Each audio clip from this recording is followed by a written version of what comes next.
este tema tan apasionante.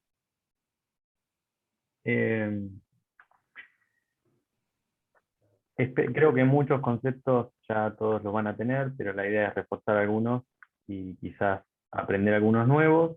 Un poco ya, arranqué por el final, ¿no? Un poco la idea de la charla, ¿ahí se ve bien? Sí, perfecto.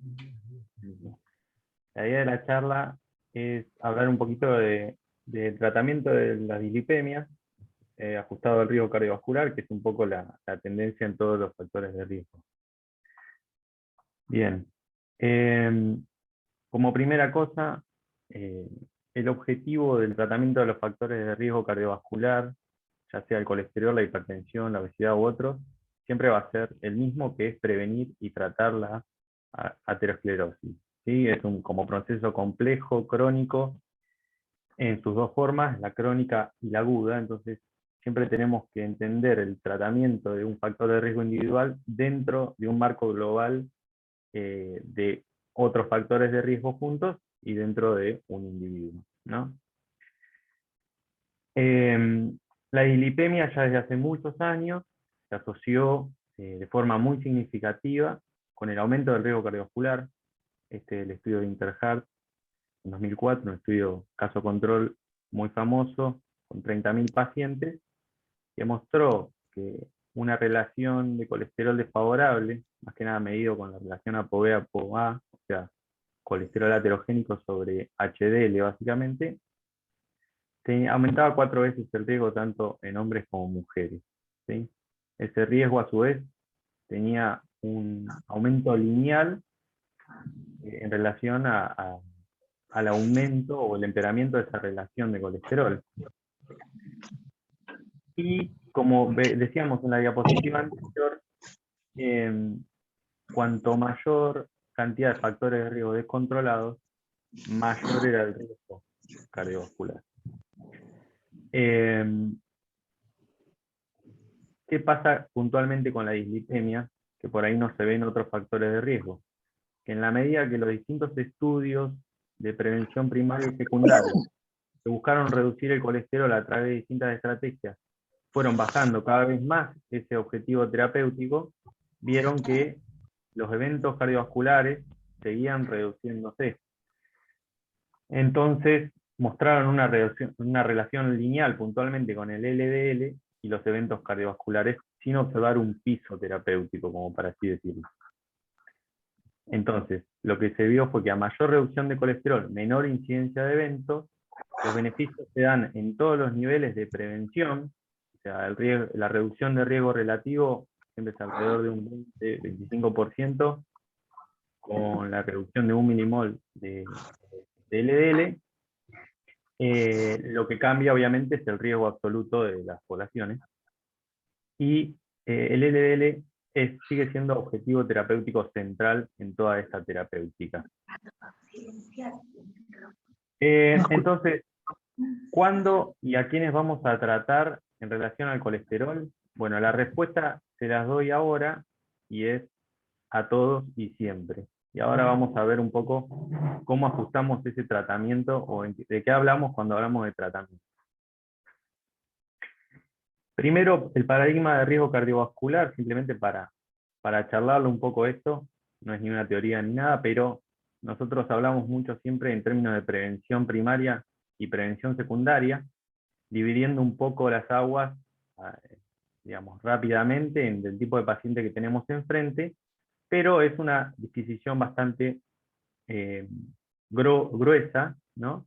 Siendo la población generalmente más heterogénea. Entonces aparece el concepto de riesgo cardiovascular individual, que nos permite acercarnos al riesgo de cada persona y poder discriminar de forma más fina en relación al proceso de formación de la aterosclerosis. ¿Sí? Así arrancamos entonces con los pacientes de bajo riesgo. Los pacientes de bajo riesgo en general van a ser aquellos pacientes jóvenes, menores a 40, 50 años, con un factor de riesgo cardiovascular leve o sin factores de riesgo cardiovascular, Y que no tiene lo que lo metería en las otras categorías. Más que nada es algo casi de exclusión los pacientes de bajo riesgo. Acá le puse un poquito los puntos de corte de los distintos scores, pero avancemos hacia los otros que son los más interesantes. Los pacientes de riesgo intermedio ya incluyen a los pacientes diabéticos. Esto nos dice que ya un diabético no es un paciente de bajo riesgo. Y son pocos los diabéticos que son de riesgo intermedio. Son aquellos con diabetes de tipo 1 menores de 35 o de tipo 2 menores de 50 o incluso de 40 para los americanos, que no tienen factores de riesgo cardiovasculares asociados, hablo de los diabéticos, ni daño de órgano blanco. Y después, obviamente, los scores ya de riesgo intermedio o moderado, dependiendo de la guía, de acuerdo al puntaje, ¿sí? Los de alto riesgo, posteriormente, son aquellos ya que tienen o un factor de riesgo cardiovascular muy elevado, que requiere un hipertenso severo, que requiere varias drogas para su control, un colesterol total mayor a 310 o un LDL mayor a 190. No son pacientes que uno se encuentre todos los días estos, pero uno en la medida que los identifica ya los colocaría en alto riesgo. Aquellos con hipercolesterolemia familiar. En eso es importante saber, por ejemplo, que las guías hacen hincapié como más que nada la americana, me pareció interesante, se hace hincapié en que aquellos pacientes con bajo o intermedio riesgo, con colesterol con LDL mayor a 160, e historia familiar de enfermedad vascular precoz, ponerlos como alto riesgo. Y es una manera de decirte, posiblemente tengan hipercolesterolemia familiar, ¿sí? Los diabéticos con un factor de riesgo o con más de 10 años, por eso siempre es importante preguntarles hace cuánto le diagnosticaron la diabetes. Aquellos con enfermedad renal crónica, con un filtrado menor a 60, obviamente los puntos de corte de los scores, y la aterosclerosis subclínica, que aparece como algo más que nada en el consenso argentino, que ahora vamos a charlar un poquito sobre ese punto puntual. Los pacientes entonces de muy alto riesgo, por último, son aquellos que ya tienen enfermedad cardiovascular documentada en cualquiera de sus formas, o enfermedad severa en estudios de imágenes. Esto es importante hacer la diferencia con aterosclerosis subclínica, que habla de cualquier tipo de enfermedad aterosclerótica en cualquier territorio. Los de muy alto riesgo tienen o enfermedad de dos vasos severa en un cateterismo, o enfermedad carotidia severa, digamos, tiene que ser enfermedad severa. También incluye a aquellos con diabetes con 3 o más factores de riesgo, daño de órgano blanco, no hay que dejar de olvidarse del riñón, la microalbuminuria, los diabéticos tipo 1 de larga data, la enfermedad renal crónica con un filtrado muy bajo y los scores correspondientes. Y quería volver un poquito a los de bajo y riesgo intermedio, porque estos pacientes muchas veces tenemos los scores para evaluar su riesgo, pero hay muchas cosas que los scores no toman en cuenta, que son los conocidos como restratificadores de riesgo. Son aquellas situaciones que la bibliografía ha identificado como pacientes con un riesgo incrementado, que no están formalmente incluidos en los criterios de alto riesgo, pero que uno muchas veces en el momento de decidir si avanzar o no con el tratamiento hipolipemiante hacia una estrategia farmacológica, debería tenerlos en cuenta. Por ejemplo, cuando hablamos de enfermedad reumatosa subclínica, algunos biomarcadores como la PCR o el LPA o la ApoB, las enfermedades inflamatorias crónicas como la artritis reumatoide, el lupus, el HIV es muy importante, el riesgo asociado al HIV es muy conocido, tanto para el diagnóstico, o sea, para el diagnóstico de mayor riesgo, como para el tratamiento, ¿sí? Por la interacción con las drogas. La presencia o antecedente de cáncer, otros factores no medidos en los riesgos como la obesidad, el sedentarismo, el estrés, los trastornos psiquiátricos, ¿sí? Síndrome de apnea obstructiva del sueño y esteatosis hepática o síndrome metabólico. Bien, son todas cuestiones que aumentan el riesgo y que debemos evaluar a nuestro paciente a la hora de tomar decisiones. Puntualmente ahora vamos a hablar un poquito de la enfermedad termatosa subclínica, ¿sí? Que es algo muy utilizado habitualmente en la práctica a través de distintos estudios. La enfermedad termatosa subclínica, desde el estudio PESA en 2015, sorprendió por la alta prevalencia en pacientes jóvenes con un bajo riesgo, entre comillas, por SCORE. El estudio PESA utilizó el Framingham, es un estudio transversal que incluyó 4.200 pacientes.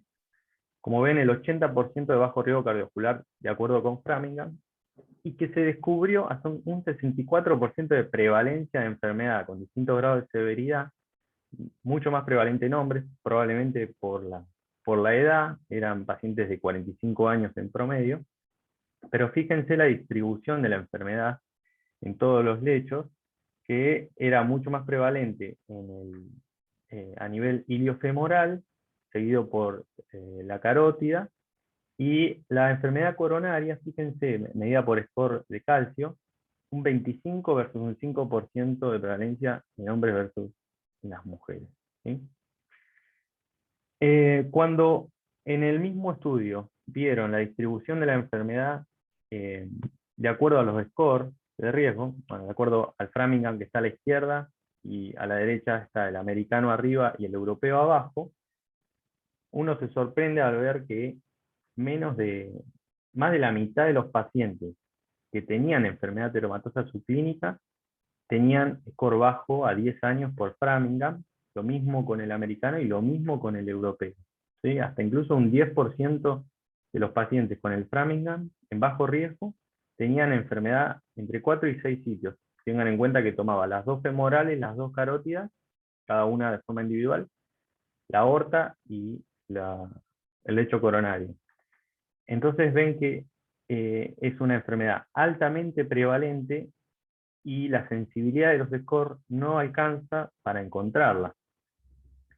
Ahora bien, en este estudio, que es un estudio que se llama BioImage, publicado en JACC en 2015, donde también, que enroló 5.800 pacientes y los siguió por casi 3 años, los evaluó con un score de calcio coronario y un Doppler de vaso de cuello 3D. ¿Sí? Eso es muy importante el detalle. Pero todos en prevención primaria. Como ven en el cuadro, también encontraron hasta un 50% en un 50% de pacientes de bajo riesgo enfermedad aterosclerótica, que ellos lo dividieron en tercilos de cantidad, digamos, ya sea por score de calcio o por Doppler de vaso del cuello. Y como ven, es muy prevalente también, obviamente, con una prevalencia que aumenta con el riesgo medido por Framingham. Esto es muy similar a lo que vimos en el PESA. En estos cuadros vemos cómo en el seguimiento de los pacientes la incidencia de eventos fue mayor en la medida que aumentaba el tercilo de enfermedad a nivel carotidio y también a nivel coronario con el score de calcio, ¿sí? Esto en relación al MACE. Y en el cuadro de la derecha, al MACE se le agrega lo que es angina y revascularización. Entonces ven que obviamente la incidencia de eventos es mayor porque se incorporan más outcomes, pero llama la atención, ¿no? Pero lo que quiero que se vea con claridad es que la presencia o no de enfermedad aterosclerótica no es un sí no, sino que también tiene grados. Y eso es algo en lo que hay que seguir trabajando, porque claramente no va a ser lo mismo una persona que tenga una placa de colesterol de 1.5 milímetros en el bulbo carotidio izquierdo, que alguien que tenga enfermedad femoral, enfermedad carotidia y enfermedad aórtica, como los estudios más accesibles, ¿no? Ni hablar de si incorporamos score de calcio coronario. Esto se ve bien en este cuadro, donde ellos ven el riesgo, el aumento del riesgo asociado a la carga de enfermedad, llamémosle, donde arriba, que habla del MACE únicamente, recién en el tercer tercilo, o el tercilo más alto, ven un aumento del riesgo que no incluye al 1, como verán en el intervalo de confianza, perdón, Y cuando ese MACE le agregan los otros outcomes, que son angina y revascularización, también a partir del segundo tercilo ya alcanzan algo significativo. O sea, tiene valor pronóstico real. Fíjense que estos modelos fueron ajustados de acuerdo al resto de los factores de riesgo. Entonces, la enfermedad atherosclerótica subclínica representa una variable más en el arsenal diagnóstico y nuestra capacidad de determinar el riesgo cardiovascular individual y la recategorización del mismo. El score de calcio y la ateromatosis carotidia son los métodos más recomendados hoy en día, principalmente a partir de la última guía de la europea, que se publicó este año. Lo que, como conversábamos, falta, a mi entender, delimitar el monto de enfermedad y la implicancia pronóstica para hacer más práctica la herramienta, entonces que nos permita objetivar bien cuánta enfermedad consideramos que aumenta el riesgo y cuánta todavía no.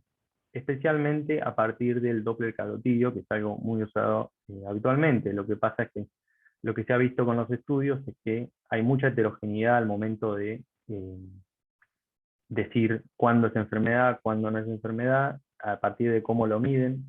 Entonces es algo en lo que por ahí falta seguir delimitando. No sé si querían, o bueno, al final hablamos con la gente de imágenes a ver qué opinan, me parece muy interesante.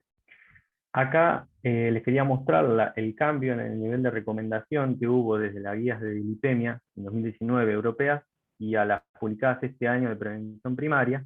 En 2019 se recomendaba, con una recomendación 2A, la búsqueda de enfermedad carotidia femoral por Doppler, y el score de calcio coronario con una recomendación 2B. Ahora, este año se cambió eso, el score de calcio coronario aparece como, continúa con 2B, y en segundo lugar, si no se tiene, se recomienda el uso de Doppler carotidio, ya el femoral no lo recomienda, y lo que hace, fíjense, es desaconsejar, aquí en el cuadro más abajo, el uso de otros modificadores, como score de riesgos genéticos, que si bien están apareciendo todavía dicen que las publicaciones tienen mucho sesgo, biomarcadores séricos, otros test de imágenes, y puntualmente me interesó mucho el índice de tobillo-brazo, porque antes estaba recomendado y ahora lo desaconsejan porque dicen que hay mucha prevalencia en personas jóvenes y que podría sobreestimar el riesgo, especialmente en varones. Pero bueno, volvamos a nuestro eje.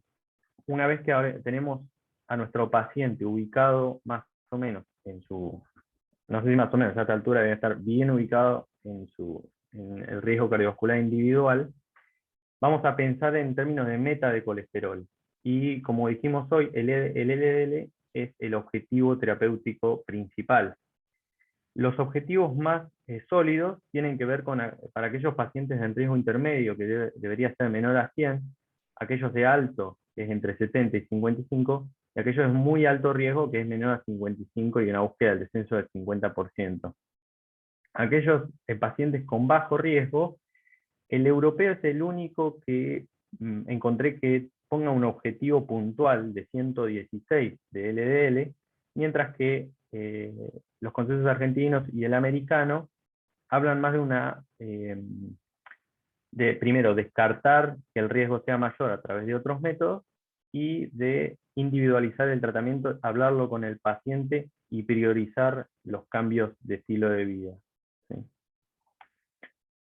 Pero hablemos un poco de intervención a distintos niveles. Lo primero que vamos a nombrar, obviamente, son las medidas higiénico-dietéticas. ¿Sí?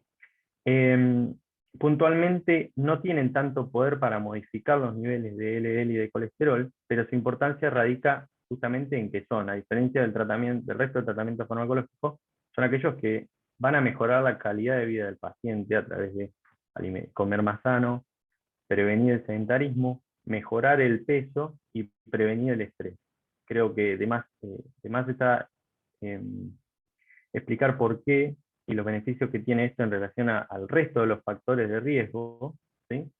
Pero no debemos nunca dejar de hacer hincapié en esto en el paciente, de que forma parte del tratamiento y debemos investigar a ver en qué estadio está de esta fase del tratamiento en cada consulta, ¿sí? Cómo estás caminando, cómo estás comiendo, estás yendo a nutricionista, estás bajando de peso. ¿Mm? En relación a la reducción puntual o la mejoría del perfil de colesterol relacionado más que nada a la alimentación y a la actividad física, la reducción del LDL va a estar más llevada por las grasas trans, la reducción de las grasas trans y las grasas saturadas, el aumento del consumo de aceites poliinsaturados o carnes ricas en ellos, como el pescado, y otros aceites vegetales, el descenso de peso, ¿sí? Que está en la bibliografía un descenso de 8 miligramos de LDL cada 10 kilos perdidos, no parece ser grande, pero como dijimos, el beneficio también viene por una cantidad de cosas que exceden al colesterol, ¿sí? Y aparte de que es muy difícil cuantificar el beneficio puntual por una medida higiénico-dietética en los estudios. La reducción a su vez del nivel de triglicéridos se ve beneficiada por la actividad física principalmente, la disminución del consumo excesivo de alcohol y el descenso de peso, y el aumento de las HDL también se benefician con el descenso de peso y la actividad física, que también nombraba aumento de 5 miligramos cada 30 kilómetros caminados por semana. Y aunque sea, nos puede llegar a dar un número para hablar con los pacientes. Siempre eso. El segundo escalón de la intervención son las estatinas, sin duda los fármacos con más evidencia y con mayores beneficios a lo largo de todos los grupos de riesgo y las subpoblaciones. Como ven en este trabajo en Lancet, de este metaanálisis,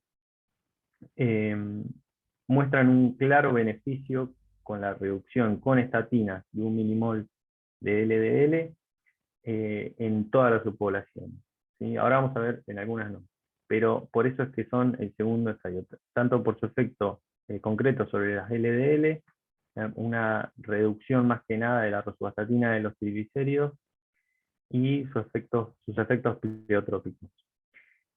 La selección de la estatina va a depender de varias cosas. La primera es el beneficio buscado, que va a venir determinado más que nada por el nivel de LDL que estemos buscando y del cual partamos, o sea, la potencia. Generalmente están cada vez más en uso las de alta potencia en distintas dosis, que son la rosuvastatina y la atorvastatina, pero las otras son muy útiles y buscamos descensos no tan marcados. Obviamente tenemos que tomar en cuenta la seguridad del fármaco, y en esto hablamos mucho de comorbilidades e interacciones. Como dijimos, los pacientes con HIV, por ejemplo, que usan inhibidores de la proteasa, ahí vamos a tener que reducir las dosis y buscar algún perfil más como la rosuvastatina. Antagonistas clásicos, amiodaronas, los fibratos, como el gengirosil, dioxina o warfarina, como ven, son drogas de uso habitual y que requieren generalmente algún monitoreo más cercano, ¿sí? No tanto la suspensión de la droga. Otra cosa que vamos a tomar en cuenta es la experiencia del paciente, fármacos que ha tomado antes, que le han servido, o aquellos que han tenido cierta intolerancia, como para arrancar con una estatina distinta, y identificar aquellos factores de riesgo asociados a mayor intolerancia, que son muchos, que tienen que ver con la edad, las comorbilidades, otras enfermedades multisistémicas, el exceso de alcohol y factores de la dieta, que bueno, no la vamos a leer todas. También es conocido el aumento del riesgo de diabetes asociados a las estatinas, para lo cual creo que la pravastatina es la que mejor perfil tiene, pero no se usa. Y sin embargo, este riesgo es menor si se lo compara con el beneficio. Por eso es tan importante saber a quién le vamos a indicar estatina. Y como les decía, en las poblaciones en las cuales no hay beneficio demostrado puntualmente, son aquellos con enfermedad renal crónica dialítica y aquellos con insuficiencia cardíaca clase funcional 3-4, que no tengan indicación que no tengan otra indicación, ¿no? Porque si es coronario, obviamente va a venir por ese lado. Pero fíjense que cuando hablamos tanto en poblaciones menores de 75 años como en mayores de 75 años, en aquellos que tenían insuficiencia dialítica renal, insuficiencia cardíaca, no hubo beneficio, mientras que cuando se excluían esos trabajos el beneficio aparecía.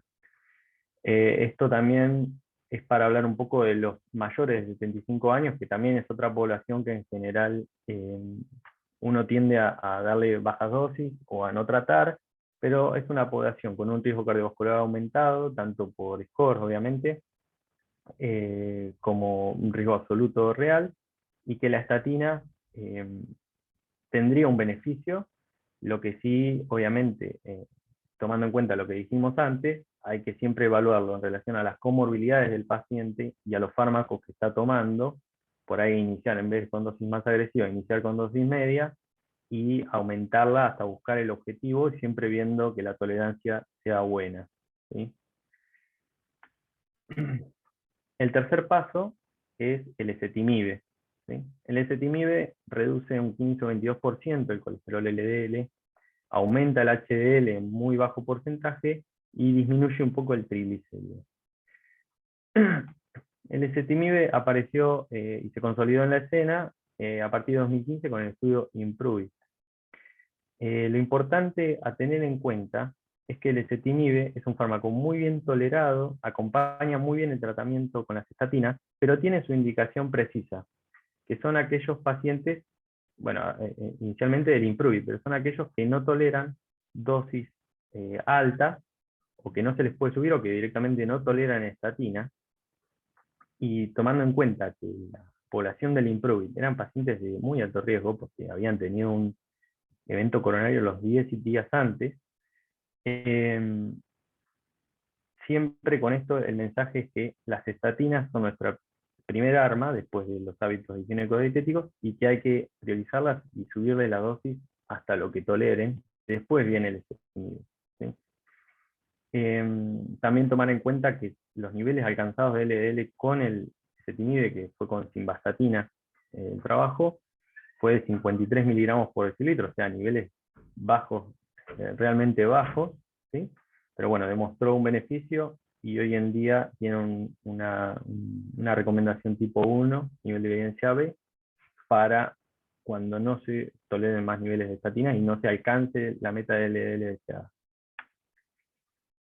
El cuarto paso son los inhibidores de la enzima PCSK9, justamente es la enzima encargada de eliminar los receptores de LDL, lo que aumenta la vida de estos receptores y disminuye los niveles de LDL en sangre de una forma dramática, un 60%, pero además este trae beneficios de aumento del HDL, descenso de los triglicéridos, y otro beneficio que no se observaba con otros fármacos, que es la reducción de la LPA, la lipoproteína A, que como saben es una lipoproteína que generalmente se mide, cuando uno mide el LDL está incorporada ahí adentro, y a veces en casos de que sean malos respondedores con el LDL a las estatinas, una de las causas es que tengan LPA alta.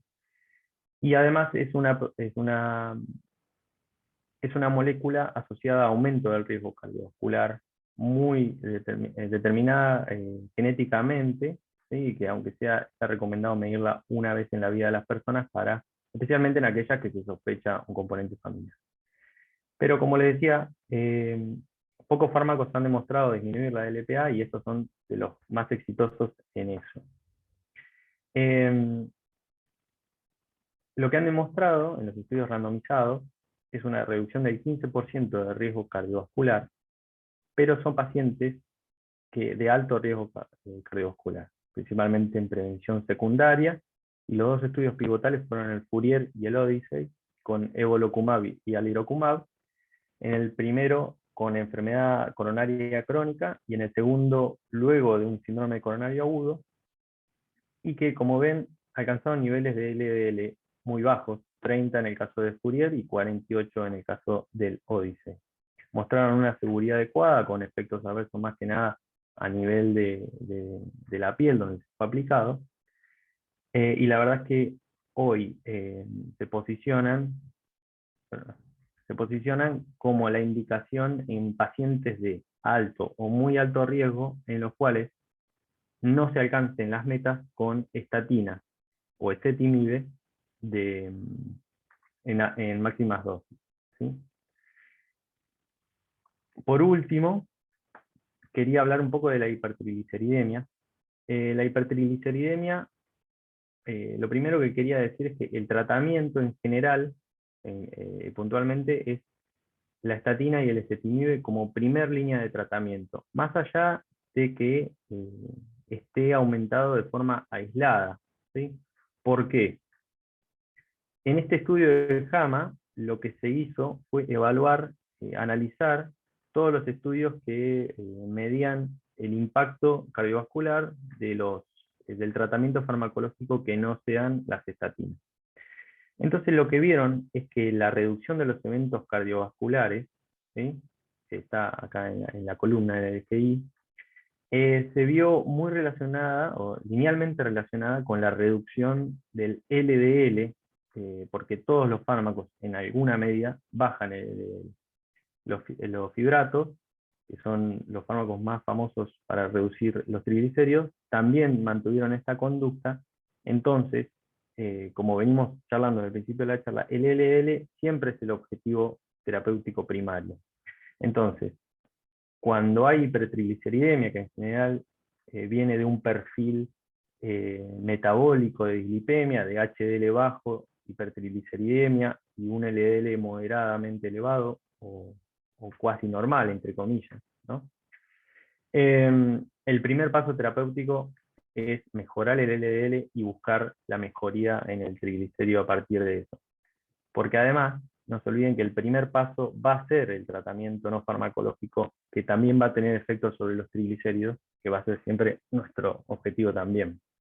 En caso de que se mantengan niveles de triglicéridos, especialmente por encima de 200, a pesar del tratamiento con estatinas y ezetimibe, los fibratos son una buena opción, logran una reducción de entre un 20 y un 50% de los triglicéridos con un muy buen perfil de seguridad, especialmente el fenofibrato cuando se usa en combinación con estatina. Recordar que el genfibrosil aumenta mucho el riesgo de miopatía, ¿sí?, cuando se lo asocia a estatina. Y por último, quería hablar de los ácidos grasos omega 3.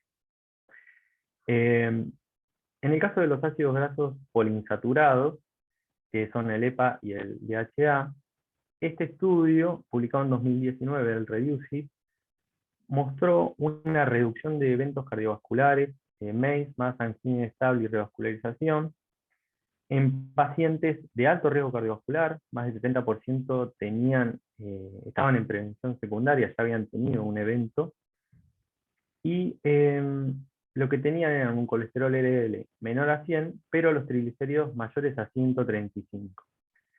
Entonces vieron que usar 4 gramos de EPA, o sea, la fracción de EPA de los ácidos grasos poliinsaturados, redujo ese evento a 5 años.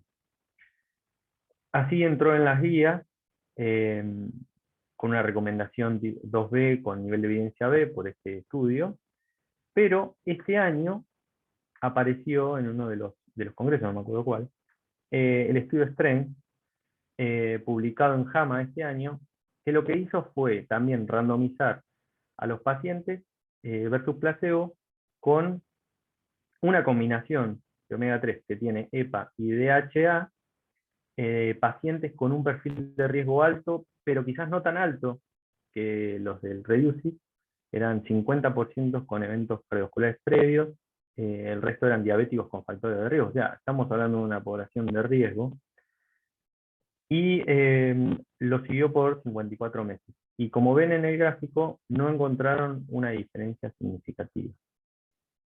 También eran pacientes con un LDL controlado y, en este caso, triglicéridos mayores a 180, o sea, tenían mayor nivel de triglicéridos.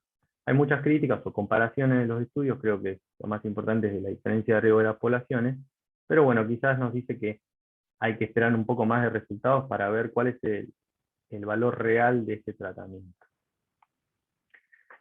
Como siguiendo con estos lindos gráficos que he armado, una vez que ubicamos a nuestro paciente en el distinto perfil de riesgo, podemos ver que Las medidas higiénico-dietéticas aplican a todos, aquellos con bajo riesgo o alto riesgo. Las estatinas a priori están reservadas o con mayor nivel de evidencia para entrar en aquellos de riesgo intermedio en adelante, en caso de no alcanzar las metas, y luego el ezetimibe, los inhibidores de la PCSK9, aparecerían a partir de los individuos de alto riesgo, muy alto riesgo, hasta alcanzar las metas, ¿sí? Por último, los fenofibratos y los ácidos poliinsaturados también aparecen para controlar esos triglicéridos que a pesar del tratamiento no logramos reducir. Algunos tips adicionales. Es muy importante lograr la buena adherencia del paciente, especialmente en aquellos individuos de menor riesgo, que por ahí no tienen tan en claro, o por lo menos no ven tan visible el beneficio. Hay que encontrar sus motivaciones, identificar las barreras al acceso o las creencias erróneas, muchas veces por cuestiones de querer hacer cosas naturales, no quieren tomar estatinas, o por lo más común es que se sepa el tema de la miopatía o los dolores musculares, que bueno, eso amerita una charla. Pero bueno, establecer y acordar metas con los pacientes, siempre decirles hasta dónde vamos a bajar, qué es la parte del perfil de colesterol que más nos preocupa, y siempre, como hablábamos, de que siempre uno analiza el colesterol en un entorno de otros factores de riesgo, ¿sí? Si yo tengo un paciente que tiene el colesterol levemente aumentado, o con una plaquita, pero fuma, digamos, establecer prioridades en el control de los factores de riesgo va a ser fundamental, cosa de ir un factor de riesgo a la vez, quizás. Si uno puede con todo a la vez, mejor, pero tratar de establecer prioridades en base a los esfuerzos del paciente. Hay que reconocer y felicitar los pequeños avances, especialmente en las medidas higiénico-dietéticas y el descenso de peso, que son lo que más le va a costar, pero más beneficios en calidad de vida le va a traer. Y se recomienda la intensificación del tratamiento con estatinas antes que combinarlo, salvo que aparezca intolerancia. Y esto, de nuevo, ese concepto. En mujeres premenopáusicas, recordar que el uso de estatinas no está recomendado, en mujeres embarazadas en realidad. Por lo tanto, siempre hay que averiguar el deseo de la maternidad, el uso de anticonceptivos y la búsqueda, con la suspensión de 2 o 3 meses antes del fármaco, de la búsqueda. Y también el uso de escorts a largo plazo, que nosotros puntualmente lo hacemos siempre en las evoluciones, que evalúan el riesgo cardiovascular a 30 años. Si bien no hay estudios por ahí concretos de cohortes que hayan evaluado el impacto del uso de estos scores, son muy útiles para la población joven y de bajo riesgo, con algún riesgo levemente descontrolado, algún factor de riesgo, como para tratar de darles un empujón y ayudarlos a entender y priorizar su salud a largo plazo, ¿sí? Y evitar la inercia terapéutica, que es algo que siempre uno observa, tanto en prevención primaria como en prevención secundaria, de no darle la dosis suficiente o reducir la dosis de estos fármacos, principalmente las estatinas. Como conclusiones, podemos decir que el colesterol, y en especial el LDL, se constituye uno de los factores de riesgo más relevantes al pensar en modificar el riesgo cardiovascular en nuestros pacientes. Debemos ajustar los objetivos al riesgo cardiovascular individual, como lo charlamos. Los scores de riesgo son herramientas orientativas, pero limitadas, utilizadas de forma aislada. Las estatinas se mantienen como el principal arma terapéutica para abordar la problemática y disminuir el riesgo. Tratar el colesterol en materia de prevención debe hacerse en todos los niveles de riesgo, ¿sí? Tanto con medidas higiénico-dietéticas como farmacológicas.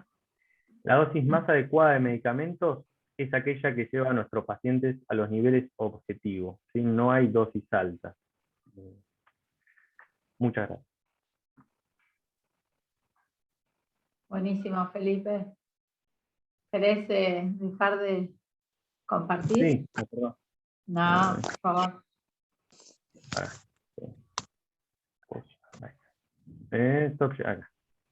Bueno, gran viaje de dislipidemias y puntos de vista. No sé, lo primero que se me ocurre es preguntas o dudas. Y por ahí yo haría un contrapunto con Felipe en las cosas por ahí que yo diciendo. Yo le quería preguntar a Felipe, Meli, ¿hay alguna población en particular donde te parece que la asociación de estatinas y ezetimibe puede ser más impactante, puede tener más impacto cardiovascular que en otras, o es lo mismo usar ezetimibe en cualquier población? Bueno, en general, yo la ajustaría a la, o sea, tomando en cuenta los estudios, obviamente son pacientes de mayor riesgo, ¿sí? Son pacientes con eventos cardiovasculares recientes, especialmente el Impruvit, que fue el que encontró esa diferencia, pero... Claro, mi pregunta justamente apuntaba que en Impruvit, cuando se hizo el subanálisis de los pacientes diabéticos, dio mucho mejor. Entonces, digamos, la pregunta es, ¿en un paciente diabético vos preferís ezetimibe o aumentar la dosis de estatina? Y el tema son las limitaciones de los subanálisis. O sea, Sí, sí, obviamente sí. uno toma en cuenta los resultados, y son orientativos y obviamente nos dan seguridad y nos refuerzan la indicación, pero la estatina hoy en día no todavía, yo siento que el ezetimibe no llegó a hacerle frente y yo priorizaría igual todavía el aumento, por lo menos hasta que lo tolere, ¿no? Claro. Además, tomando en cuenta por ahí que el riesgo de diabetes, si el paciente ya es diabético, no creo que le genere problemas desde ese lado. Obviamente, lo que nos va a determinar es el nivel de DLL al que lleguemos. Y si es necesario ponerle ezetimibe, no hay que dudarlo, en lo absoluto. Está bien. Okay. Un poco respecto a la pregunta de Gaby, el ezetimibe tardó mucho en dar resultados, entonces por muchos años, hasta que el Impruvit llegó, prácticamente no había evidencia de ezetimibe y solo sabíamos que bajaba el colesterol por una vía alternativa, que es la inhibición de un receptor que se llama Niemann-Pick a nivel intestinal, entonces reduce la absorción de colesterol. Pero no teníamos mucha evidencia, era evidencia no concluyente. El Impruvit tardó muchísimo tiempo en dar el resultado y finalmente mostró un beneficio pequeño logrado después de más de 9 años de seguimiento. Entonces fue un resultado un poco tibio. Como dice Gaby, analizando los diabéticos versus los no diabéticos, el Impruvit sin diabéticos no da. O sea, el resultado de Impruvit es no significativo. Los diabéticos fueron 5.000 y pico de los 18.000 incluidos. Entonces, fue una proporción no menor del Impruvit y en ellos da una cosa importante. Pero como dice Feli, yo coincido en que tiene que ver básicamente con que son de más riesgo. O sea, probablemente, digamos, donde los diabéticos pisan, les va mejor, por decir, porque son de más riesgo, entonces cuanto más riesgo, más beneficio. Entonces, los diabéticos les va mejor cuando adicionás ezetimibe, cuando adicionás PCSK9, entonces se van teniendo los resultados de los diabéticos que les va mejor siempre que a los no diabéticos. En ese sentido hay una tendencia a recomendar combinación en los diabéticos por ese resultado. De cualquier manera, a mí me parece que hoy por hoy, analizados los resultados de estatinas y de ezetimibe, están todos alineados. O sea, si uno traza una línea con los resultados, digamos, la reducción del LDL se asocia a reducción de eventos. O sea que la primordial debería ser bajar el LDL. Actualmente hay una tendencia al uso de combinación, porque ¿qué pasa? Si duplicamos la estatina, tenemos un 6-7% adicional de reducción del LDL, y si la asociamos ezetimibe baja 20%, 18%. Entonces, bueno, en busca del... Pero indudablemente la evidencia de la estatina es súper sólida. Bien. Quería saber tu opinión, Mary, en relación a las imágenes, a la enfermedad aterosclerótica subclínica. Sí, yo coincido un poco con Feli en el sentido de que, bueno, yo fui parte de documentos nacionales, entonces discutimos mucho esto de ¿qué hacemos? Cuando vemos algo, ¿cambiamos la conducta? Yo entiendo, como decía un francés, una plaquita chiquita a los 90 años se le perdona a todo el mundo. O sea, una señora muy mayor con una plaquita pequeña de 1.5 milímetros en una carótida, es lo que, o sea, no va a mover nada. Ahora, una placa en alguien joven y una placa, quiero decir, placa seguro, no un IMT. IMT es no, pero placas definidas, o sea, más de 1.5. Y particularmente si están en las dos carótidas y femorales, como dice Félix, multiterritorio, carótida, femoral, aorta, bueno, se habla de algo bastante sistémico. Ese es un paciente vascular. Me parece, nosotros en el grupo que armó el consenso argentino, que ahora se actualizó, definimos que cuando veíamos placa definida, no IMT, digo sobre todo para los imagenólogos, el objetivo de LDL que le pusimos es menor de 70. Sí, pero particularmente en el grupo gran extenso de la población, no en el viejito que tiene una plaquita cálcica chiquitita, no, eso no. Claro. Pero de repente alguien de 50 años que tiene placas, y yo creo que es fuerte. Encima, como decía Feli, acá no tenemos score de calcio. O sea, el score de calcio lo conocemos de las guías, pero los financiadores de salud no lo autorizan. Así que es algo que, por ejemplo, las guías americanas avalan, apoyan, las europeas lo sostienen, pero nosotros no tenemos. Entonces es como algo medio utópico. Si tiene un score de calcio de más de tanto, pero no lo tenemos. Entonces tenemos ultrasonido y por ahí contar con eso creo que suma, ¿no? Sí, totalmente. Yo diría que nos debería como por lo menos hacer un llamado de atención en el sentido de pensar en estatinas, de pensar en bajar el riesgo, ¿no? Y después algo que se me escapaba. Acá está haciendo una pregunta Martina Ramírez, sí. Melina, fíjate en el chat. Sí, perdón, a ver, la busco. Bueno, ella pregunta si con placas, pero con colesterol dentro de los parámetros normales, igual se indica. Igual, no, si para mí es igual. Sí. Quizás ahí es donde es medio difícil, son medio grises los límites, los objetivos terapéuticos del colesterol. O sea, porque ¿qué sería colesterol normal? Sería, ¿no? O sea, una cosa es tener 150 de LDL, y otra cosa es tener 100 de LDL, después si tenés antecedentes familiares, después la edad, una cosa es tenerlo a los 40, otra cosa es tenerlo a los 60, digamos.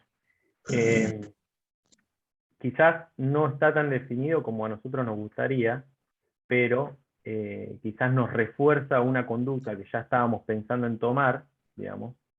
Ya veíamos alguna persona de 45 años con un factor de riesgo, un LDL 140, entonces ahí decimos, bueno, tiene una placa de colesterol, evidentemente ahí hay un proceso que ya está activo, que es un poco más agresivo que el resto, lo voy a empujar un poco con estatinas, digamos. Es una cuestión más para individualizar.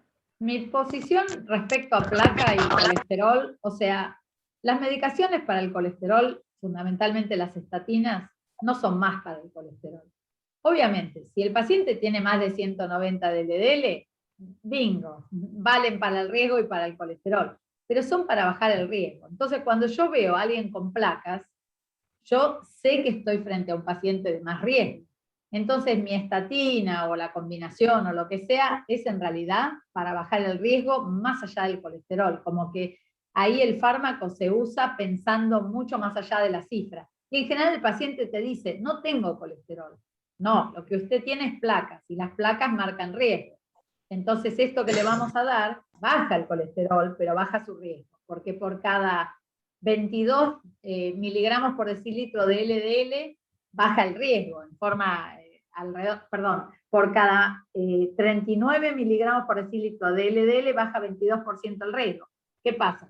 Que si el riesgo es chiquitito así, por ejemplo, un bebé nace, también baja el riesgo por cada por cada 39 miligramos por decilitro de LDL baja 22% el riesgo, pero el bebé no tiene riesgo. O sea, el bebé tiene cero. Eso es riesgo relativo, no es riesgo absoluto.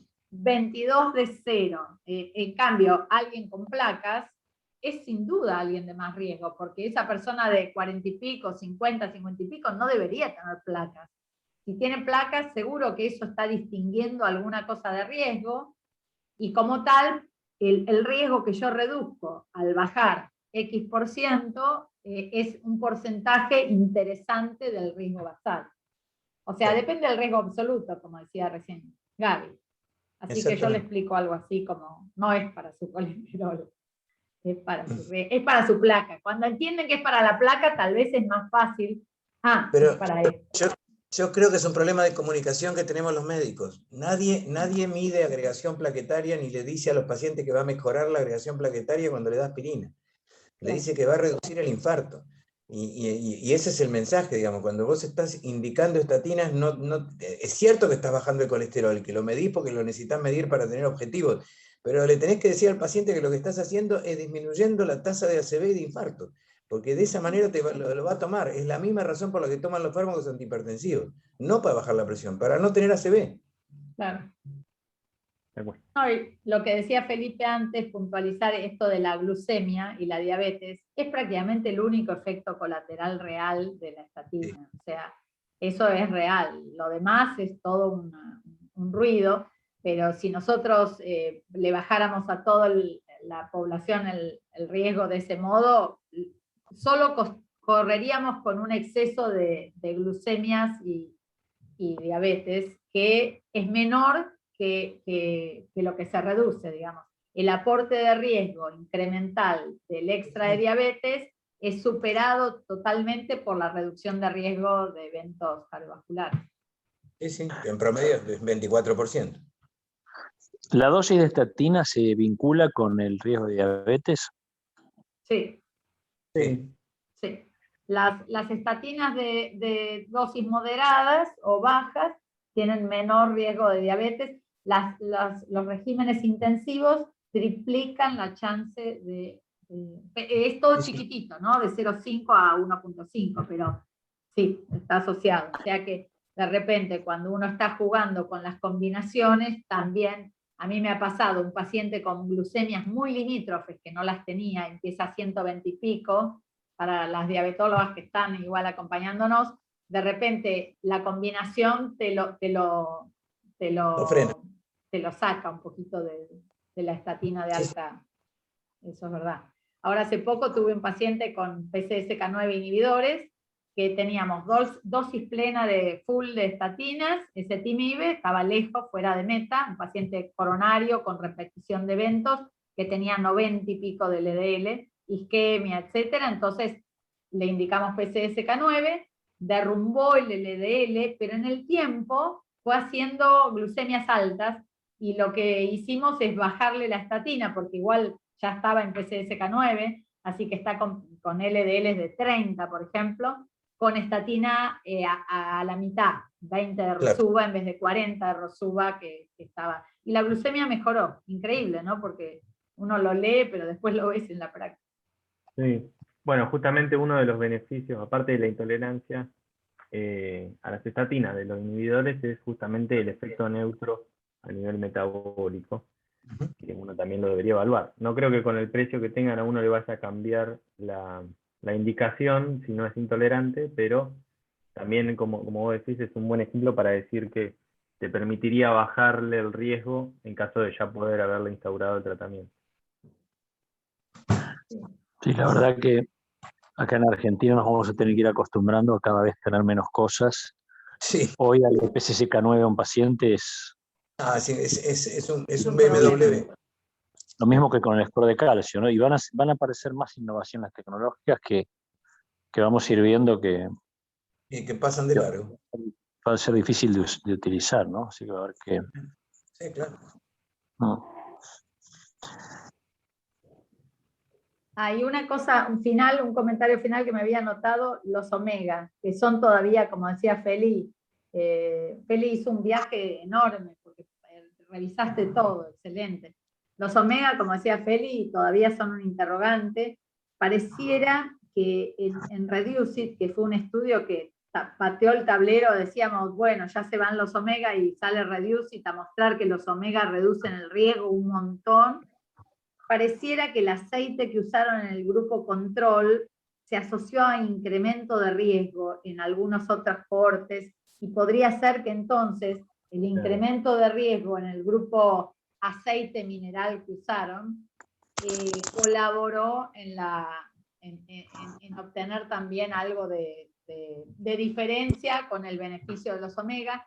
Y por otra parte, ese EPA que mencionó Félix, era súper purificado, 4 gramos, acá Claro. no hay disponible, se llama Vasepa, Vasepa no hay en Argentina, no lo podés comprar de ninguna manera, todavía habría que darle 2 gramos y 2 gramos de Vasepa, que no lo venden acá, es medio como un chino y todavía no sabemos si realmente, creo que todavía es un interrogante, como decía Felipe, todavía necesitamos más.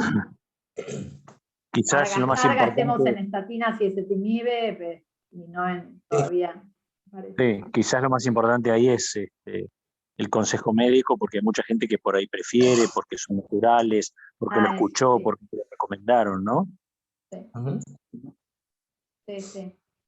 Esto de lo natural, vieron que siempre es lindo para el paciente, etc. Sí. Bueno, Feli, muchísimas gracias. Hermosa charla, hermoso viaje. Muy bueno. Gracias a todos por acompañarnos, a los imagenólogos que nos ayudan con las Muy bueno. placas. Así que, buenísimo. Excelente, Felipe. Muchas gracias. Gracias por todo. Gracias, Seguimos Feli, en muy bueno. conexión. Gracias, Feli. Gracias, impecable, Que sigan buenas bien. noches. Chao, Chao, chao. a descansar. Chao, chao. Chau.